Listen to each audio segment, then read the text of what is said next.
For years you were able to see our documentary trustWHO on Vimeo. In the wake of the corona crisis, it has been deleted. We uploaded the video again and it has been taken down again and again. Vimeo stated that they erase, quote, videos that depict or encourage self-harm, falsely claim that mass tragedies are hoaxes, or perpetuate false or misleading claims about vaccine safety. In other words, they declare our investigation fake news. This is simply not true. Lillian, Frank and I researched on how transparency and efficiency of the World Health Organization has been undermined by corporate influences and a lack of public funding.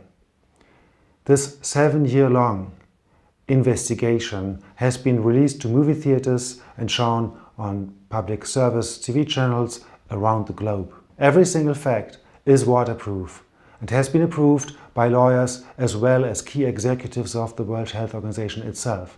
Never have I been so sure about what I wanted to share. Judging from Vimeo's reaction, I sense that we touched an important and sensitive issue. This is why I would like to share an extract of that film dealing with the swine flu pandemic of 2009. If you want to see the whole film, just click on the link below in the description.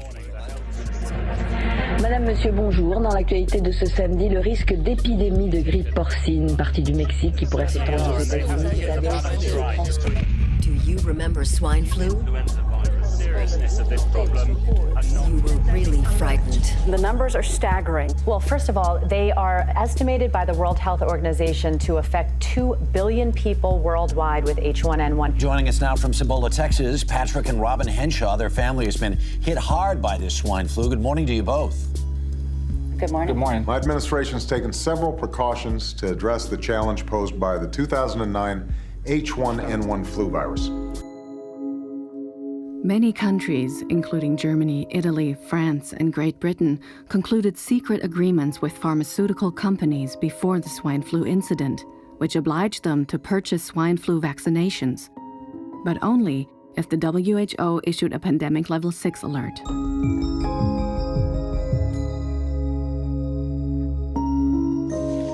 The world is now at the start of the 2009 influenza pandemic. Lo que sabemos muy bien, por lo que salió publicado en todos los periódicos del mundo, es que hubo un cambio de los criterios y se retiraron las guidelines del web de la OMS. Could they have declared the pandemic level 6 also with the old definition? No, justamente porque uno de los criterios era la severidad de la enfermedad y por severidad se entendía también la mortalidad. Se incluyera ese criterio, facilitó el que se declarara la fase más alta de la pandemia.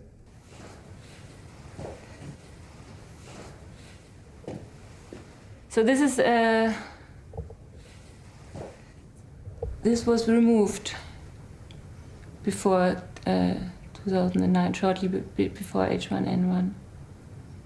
Die WHO hat entschieden über Ausgaben im Gesundheitswesen in Höhe von weltweit nach Schätzungen der Analysten 18 Milliarden $.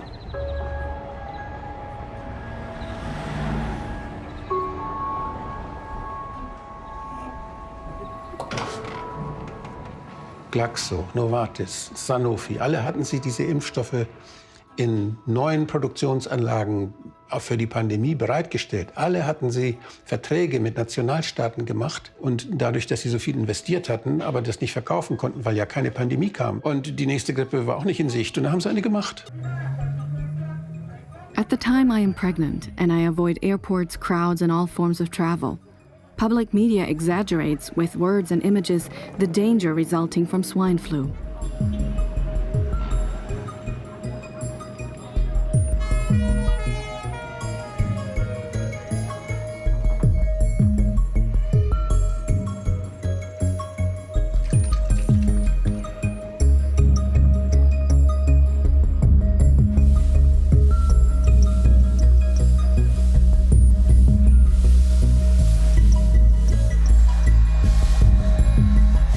Beamten der WHO haben davon ja keine Ahnung. Die sind angewiesen auf Wissenschaftler. Und die Wissenschaftler werden ihnen entsandt von den Ländern und von den Geldgebern der WHO. Und da saßen eben sehr viele, die im Interesse der Pharmaindustrie beraten und entschieden haben.